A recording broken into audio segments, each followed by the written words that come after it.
What's up, people? Welcome back to new box office video. English ఏంట్రా? మరి అదేంటంటే నిన్న ద మంకీ అనే ఒక ఇంగ్లీష్ మూవీ చూసాను, అందుకే ఇంగ్లీష్ లో మాట్లాడుతున్నాను. మూవీ అయితే చాలా బాగుంది, మీరు కూడా ఒకసారి చూడడానికి ట్రై చేయండి. మూవీ అయితే R-rated లో ఉంటుంది, హారర్ అండ్ వైలెన్స్ అనమాట. చిన్నపిల్లలు చూడొద్దు. నాకైతే బాగా నచ్చింది, మీకు కూడా రికమెండ్ చేస్తున్నాను. మూవీ అయితే చూసేయండి. మరి మెయిన్ టాపిక్ విషయానికి వచ్చేస్తే సారీ వీడియోలోకి అయితే వెళ్ళిపోయే ముందు మీ ఫేవరెట్ టీమ్స్ ఏంటో కింద కమెంట్స్ బాక్స్ లో అయితే కమెంట్ చేసేయండి. బాక్స్ ఆఫీస్ విషయానికి వచ్చేస్తే లాస్ట్ వీక్ అయితే ఎక్కువ రిలీజెస్ అయితే లేవన్నమాట. బ్యాడ్ అగ్లీ అయితే రిలీజ్ అయింది, నేను రివ్యూ కూడా ఇవ్వడం జరిగింది, మన ఛానల్ లో ఉంది, చెక్అౌట్ చేయండి. మరి మూవీకి అయితే మిక్స్డ్ రివ్యూస్ వచ్చాయి బాక్స్ ఆఫీస్ దగ్గర. అబ్సల్యూట్ ఫ్యాన్ సర్వీస్ అనమాట. తమిళనాడులో అయితే నార్మల్ ఆడియన్స్ కూడా సినిమా అయితే బాగానే ఎంటర్టైన్ చేసింది అన్నారు. నాకైతే సినిమా చూసిన తర్వాత అబ్సల్యూట్ ఫ్యాన్ సర్వీస్ అంటే ఫ్యాన్స్ కి మాత్రమే గట్టిగా ఉంటుంది అనిపించింది. నాకు కూడా కొన్ని నచ్చిన సీన్స్ అయితే ఉన్నాయి అనుకోండి. మీరు కానీ వెళ్ళాలనుకుంటే ఖచ్చితంగా ఛానల్ లో ఉన్న రివ్యూని అయితే చూసే వెళ్ళండి. ఇప్పుడు దాకా ఈ ఫిల్మ్ అయితే 180 crores అయితే కలెక్ట్ చేసింది అనమాట 6 days లోనే. మరి చూస్తే అజిత్ గారికి అఫీషియల్ గా 200 crore క్లబ్ అయితే చేరాలనే ఉన్నాడు. ఇదేంట్రా అయితే? అరే నీ అబ్బా!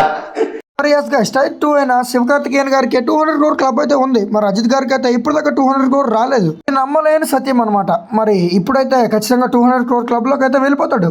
నెక్స్ట్ ఫిలిం విషయానికి వచ్చేస్తే జీవీయూతో పాటు రిలీజ్ అయిన ఇల్లుతో బ్యాక్ టు బ్యాక్ హిట్లు కొట్టిన మన సిద్ధు అన్న చేసిన ఫిలిం అయిన జాక్ మూవీ అయితే ఆ రోజే జీవీయూతో పాటు రిలీజ్ అయింది. బాక్స్ ఆఫీస్ దగ్గర కాదు, రివ్యూస్ దగ్గర కూడా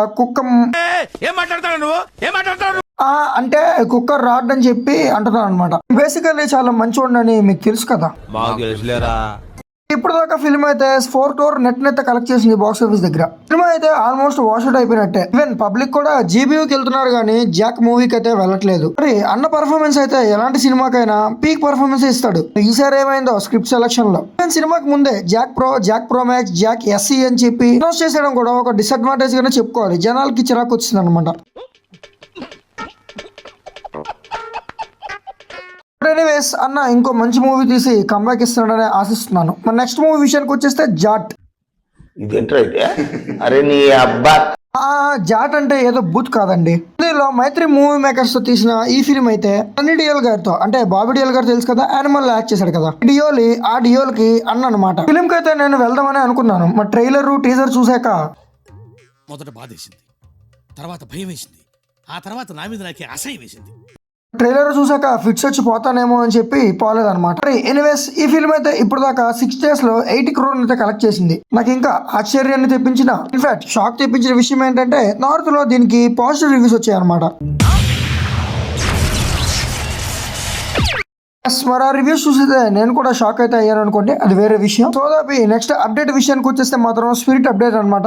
స్పిరిట్ అప్డేట్ విషయానికి వచ్చేస్తే ప్రభాస్ గారు 90 days షూట్ అయితే ఖచ్చితంగా ఉంటుందంట. అండ్ ప్యారల్ షూట్స్ అయితే అస్సలు ఇంపాసిబుల్. ప్యారల్ షూట్స్ అంటే ఏంటో మీకు తెలియపోతే చెప్తున్నాను. మూవీ తీస్తుండగా సైమల్టేనియస్లీ ఇంకో మూవీ షూటింగ్ అయితే వెళ్ళకూడదు అనమాట.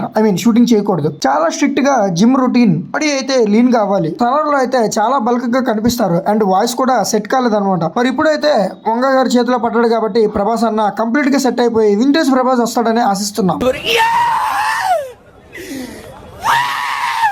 ఆ స్టోరీ, ఆ లుక్స్, ఆ బ్లడ్ బాత్ చూడాలని అయితే అందరికీ ఉందన్నమాట. మరి ఈ రోజుకైతే ఇంతే. ఛానల్ అయితే సబ్స్క్రైబ్ చేసేయండి, వీడియోని లైక్ చేసేయండి అండ్ మీ ఫ్రెండ్స్ అండ్ ఫ్యామిలీకి షేర్ అయితే చేసేయండి. చూస్తున్నారు కానీ సబ్స్క్రైబ్ అయితే చేయట్లేదు, సబ్స్క్రైబ్ చేసుకోండి, గంటను కూడా కొట్టండి, అంటే అక్కడ ఉన్న గంటని. And thanks for watching.